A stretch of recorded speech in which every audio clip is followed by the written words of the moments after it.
We've got the LC300, and today we're looking at the rear roof shelf.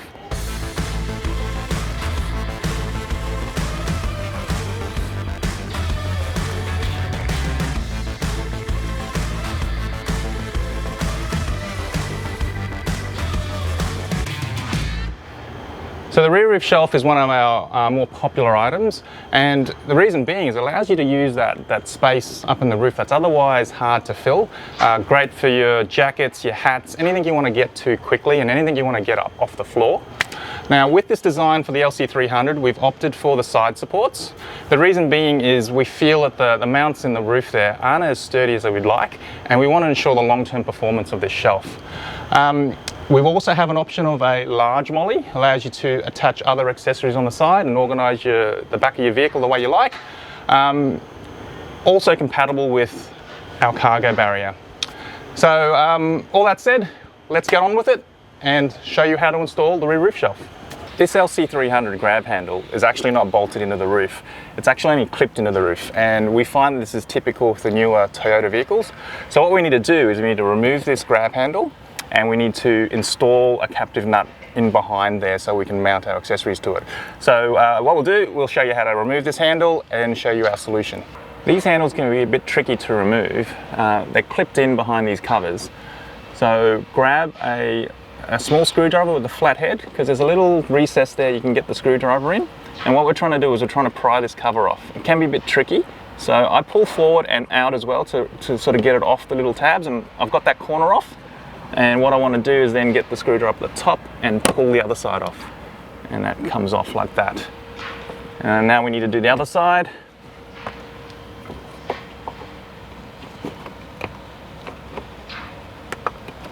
Now I've done this many times, so I make it look easy, but it can be quite frustrating. There you go. That's come out. Now inside here, it's hard to see, but there's some metal clips there. So you want to just pull those metal clips in, and that pops it out. And we'll do the same on this side. Now we also want to remove these metal clips, just squeeze them and pull them out. Now that we've got the handle off, just want to have a talk about what is actually in the roof here. And all we have is this rectangular opening. Now what we want to do is we want to somehow hold a nut or a captive nut in behind there. So I'll show you what we've come up with to be able to put a little M6 threaded nut in the back of that. What we have here is the same opening that's in the roof of the car that we just had a look at. What we need to do is we need to get an M6 threaded nut in the back. So our system consists of an M6 nut block and a retainer. This nut block has some spigots there that fit into the slot that we've got in the roof there.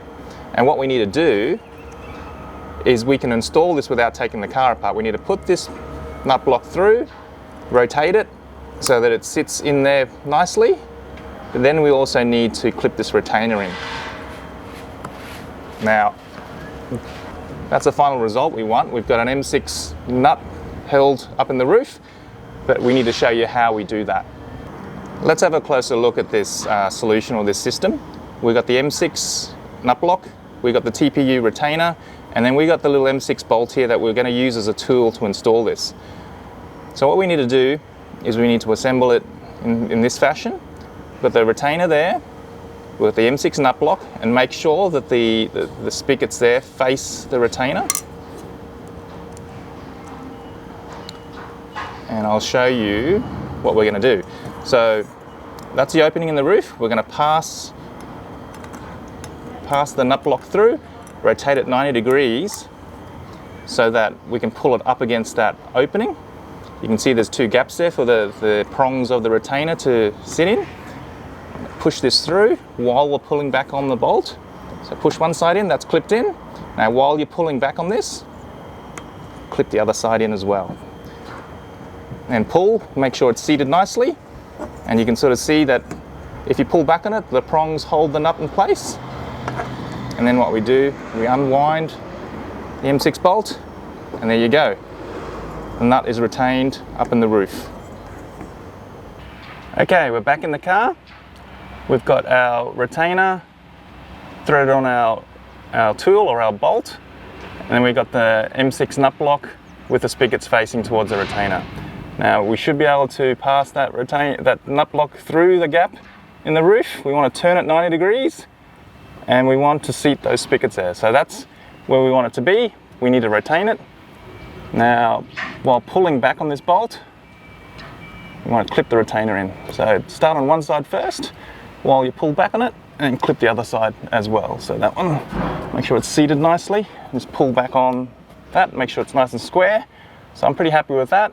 It's all held in place. And just wind the bolt back out. And as you can see, the nut's sitting up in the roof now. Okay, we've got our handles out, our captive nuts up in the roof. Time to install the brackets. So we got support arms, left and right, long bits towards the back, longer bits towards the back, and we've got our shelf brackets. Same sort of thing, long bits towards the back as well, and we've also got the nut-cert on the front for the cargo barrier if you wish to install the cargo barrier with the shelf. So let's get to it. Install the bracket and the support. They sandwich on top of each other like that. I'll show you how to do it. Okay, this support here goes into the cup holder. We've got a special cutout in the bottom to make sure it fits nicely. Now these have been designed to fit really snug, so you need to actually push them in to get them to fit. And we want to put the bracket over the top. Now, I sort of wish I had another set of hands now to hold everything in place, but I should be able to do this. So, line up the bolt. Got that one in. And got that one in. Now, get these in hand tight. And what you want to do, you want to make sure that that's wedged into that cup holder nicely. Give it a little bit of pressure and we'll tighten it up.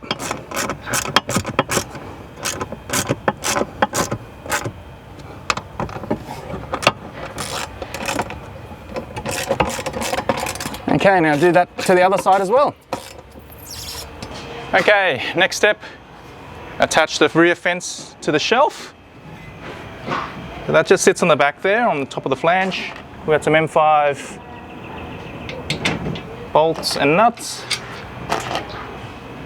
Just put those in place first.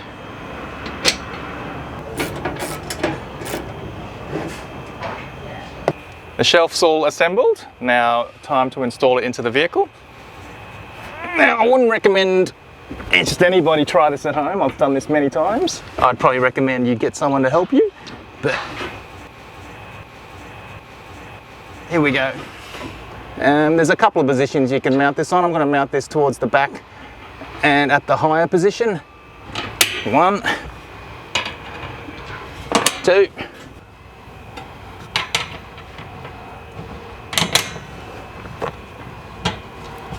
And 4. Get the nuts in so it doesn't fall down and crush me. There you go. So there's actually 2 positions front and back and 2 height positions up and down. Just install it in the position that works for you. These positions also give us some flexibility with the cargo barrier if you want to run the cargo barrier as well. So you've opted for the cargo barrier. The cargo barrier is compatible with this shelf. We've incorporated the mounts to attach the brackets into the shelf brackets already. So if you've already got the cargo barrier, remove those brackets, install the shelf, and you can install the cargo barrier. So I'll put it in and I'll show you how it looks.